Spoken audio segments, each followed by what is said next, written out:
Okay, so we're done with the headlines. Now let's talk about the reason why we're having a two-anchor show. Rahesha has consented to do this special show for us away from her duties on the G20. But it's a big game, and that's why a double act, if I could say that. Arch rivals India and Pakistan go head-to-head later today. In fact, 55 minutes from now in Colombo, with rain once again expected to play some part.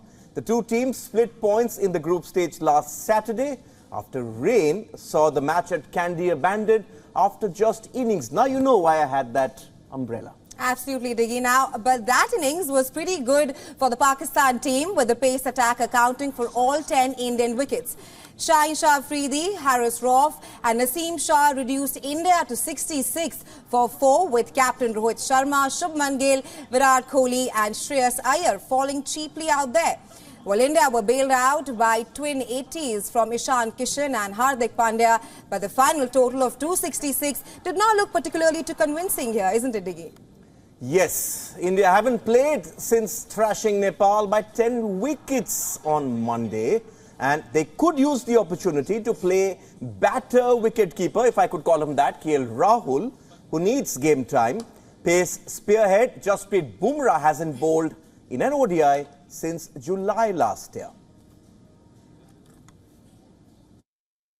The plans will be the same like for any other team. As an opener, I will try to give a solid foundation and then try to dominate the bowlers. And even in that game, our top order did not go well, but still we put up a very good score. And at one point, it looked like we would get to 300 or 310. So I think it was a good sign for us that despite top order not going well, we still reached a competitive total. Well, Diggy, Pakistan have been shuttling in and out of Sri Lanka for the last 2.5 months, and the batters have adapted well to the challenges of playing across two countries. Yes, the gauntlet has been thrown down at the Indians again, with the playing 11 announced on the eve of the match. And Rahesha, they did this the last time they both played as well. This time, Pakistan have gone for a four-pronged pace attack, with Fahim Ashraf joining Afridi, Rauf and Shah. There is a lot riding on this game, and the Asian Cricket Council has announced a reserve day to ensure a result.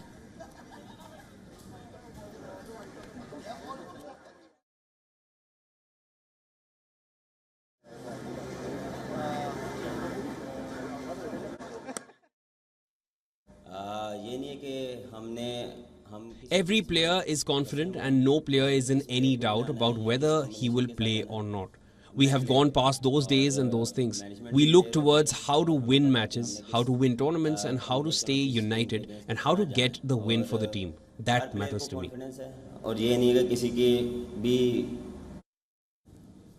And to build up to that big clash, we are joined by our correspondent Dasuni Athauda from Colombo. Dasuni gets to watch two India-Pakistan games in a week, so there are people in this newsroom who aren't too happy with you at the moment. Anas Malik will get us the Pakistani perspective from Islamabad, and an old friend of ours, former New Zealand cricketer Chris Harris, is here with us from Christchurch. I believe, Rahesha, you want to take the first question to Chris. Yes, now Chris, despite the threat of rain, the level of excitement and anticipation never really changes for an India-Pakistan clash. Now, what is it about this game that excites someone like you who has played the game at the highest level? You know, a lot of the people over this part of the world talk about the Ashes, but the Indian-Pakistan battle for me is just as big.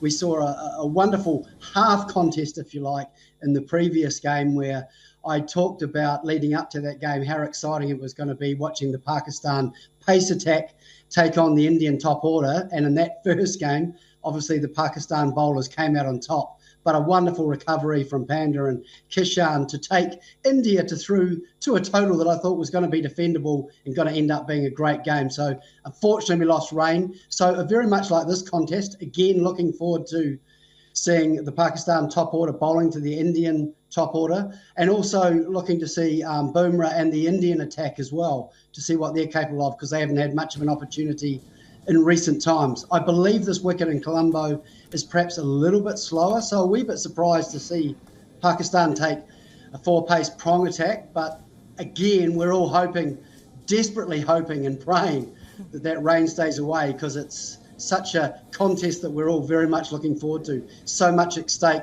for both teams. Absolutely, Chris. Let me also get in Dasuni here as well. Dasuni, we saw Diggy here. He brought an umbrella to the studio. What's the latest update from Colombo? Do we get a full game, or do you expect to be back on Monday? Well, as per the weather reports, Digi and Roshan, the situation as of right now is that the weather gods do seem to be in everyone's favor. However, weather analysts and experts have said that mild to moderate showers can be expected towards the late afternoon or evening hours throughout the day today. But not to worry, there is a reserve date in mind. The officials have announced a reserve date, which will be tomorrow. So that's the latest as of right now. And yesterday, the Sri Lanka-Bangladesh match was favoured by the weather gods because we did have a full day's play. So we hope that, that momentum continues today as well. Suni, let's also go over to Anas Malik now. Anas, Pakistan have won all their completed matches at the Asia Cup so far, and they did quite well in whatever we did see of them in the washed-out clash against India last week. Now, is there a real belief among the fans that this side can defeat India? Well, that is definitely there, Rahesha. The excitement is palpable here in Islamabad. It's been sort of a rainy morning in Islamabad. The sun comes out, then it starts to rain. So, not sure if the weather from Colombo has actually shifted to Islamabad, because the weather gods in here said that it would be clear, but it's otherwise in all practicality. With that being said, yes, the fans are hopeful for a Pakistan win against India in a multilateral event.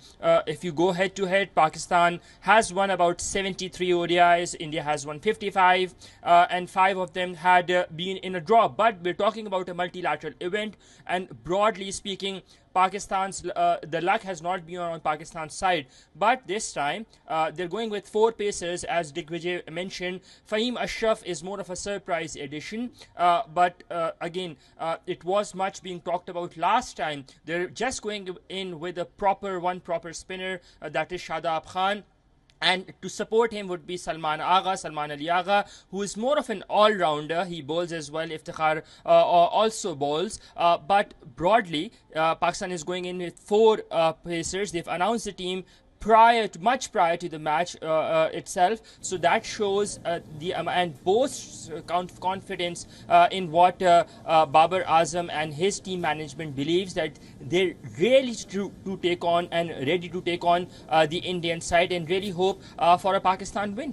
Okay, we've heard Anas Malik optimistic about a Pakistan win. We've heard Dasuni give us some very good news that as things stand, the weather gods seem to be in favor of the cricket fan who is either there in Sri Lanka or sitting in India, in Pakistan, or someone like a Chris Harris who's excited to watch this game. Chris, let's get in some cricketing questions, because, it's nice and sunny out there. Unlike Digvijay, Dasuni is not carrying an umbrella.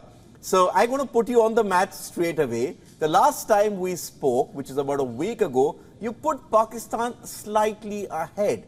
But considering the way they have played in this Asia Cup, they've got more completed games. Are they firm favourites? I'm putting you on the mat. Yeah, look, I don't think they're firm favourites, but Digger, you and I have talked about it a lot. And past history for me, when India have played Pakistan, more back, and I guess in my time a few years ago, you'd say that for me, India went in as favourites. I firmly believe this is a very, very good Indian side.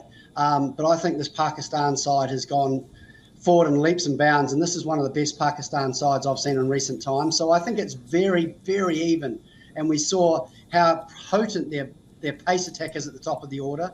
And that's something that I'm really looking forwad to, because I know the likes of Virat Kohli and Rohit Sharma and Gill will feel as though there's a point to prove. There's been lots of talk in the media about, is Shaheen Afridi, got the wood on the Indian top order. And I don't think he has. But he is a world-class performer, and on his day, he's going to challenge the world's best. So Chris, I'm sure that Indian top order will be looking to rectify that. Chris, because you brought up the Pakistan pace attack, I have a follow-up question. Babar Azam yesterday in the pre-match conference said he has a world-class bowling attack at his disposal, and by that he means his pace attack. They've gone in with 4 pacers this time, which you alluded to. My question is, from a cricketing perspective, from someone who's played at that level, who's played in Sri Lanka, who's played in Pakistan, tell us why what Afridi, Rauf and Shah, what they've done, why is that sensational considering the pitches that you usually get this part of the world? They've got, what, 24 wickets across the games that they've played?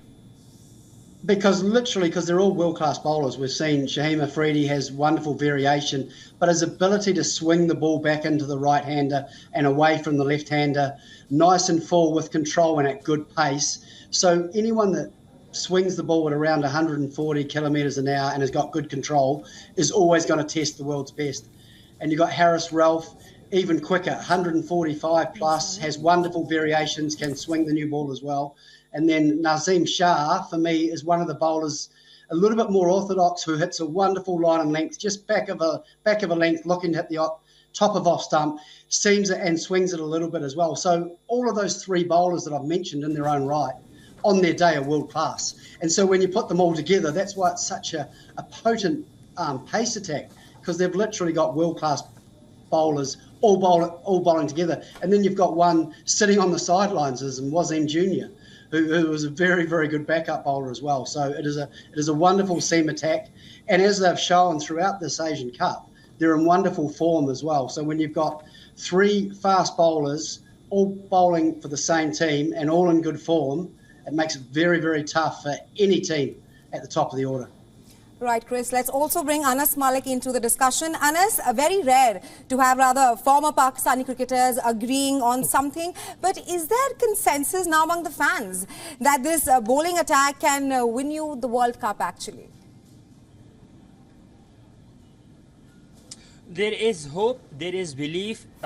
Would be wrong to say consensus, because there's still skepticism, because Pakistan has not been doing that well off late in a 50-over game, if you say, especially in a multilateral event. That is the reason. But with that being said, I think with regards to the pace attack, Pakistan has got some genuine fast bowlers who are clocking above 145. So that gives them the advantage. Chris rightly mentioned, and Diggy also rightly mentioned, that pace with the control over seam, that is a lethal or a rather deadly combination, which Pakistan or the captain would want to rely on in order to basically get a hold of the top order and to get some early on quick wickets. That would be the focus, and we've seen that we went out today. We will be playing out those bites on the reactions of what the people think here in Islamabad and Rawalpindi, but they remain largely hopeful and optimistic that for a miracle rather, that since 1992 there would probably or perhaps be another World Cup in Pakistan's bag, as and when the team goes on the 25th of September to India to play that World Cup. Okay, sure.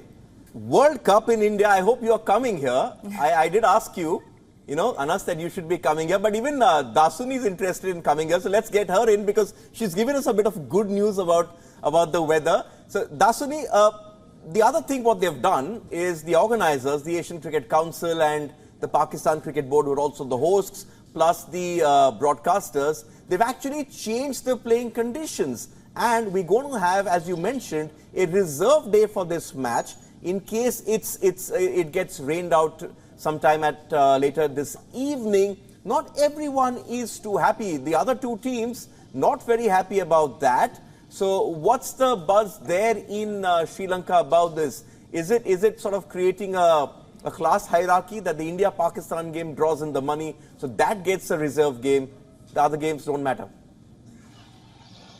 Absolutely, Digvijay. Well, when this was first announced, there were concerns, especially from the Sri Lankan as well as the Bangladeshi cricket fans, who voiced sort of this preferential treatment for the 2 main teams as opposed to the rest of the 2 teams. But to be honest, the Bangladesh versus Sri Lanka Super 4 group stage match that took place yesterday went in favor of both of the teams, and all of the cricket fans who did watch that match, which did turn out to be quite an entertaining one, especially for the Sri Lankan cricket fans. Sri Lanka did clinch their 13th consecutive ODI win, which also makes them the only team in Asia to do so, to have that many consecutive ODI wins, and the second in the world, only second to Australia.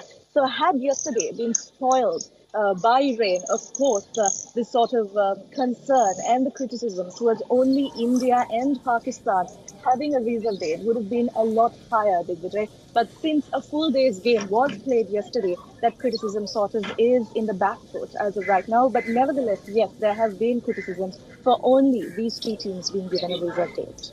Okay, let's get Chris in this. Chris, preferential treatment or not, let's get to some hardcore cricket questions, if you don't mind. The big debate at the moment in Indian cricket is Ishan Kishan or KL Rahul. We'll come to know what team they've picked in about 15 minutes.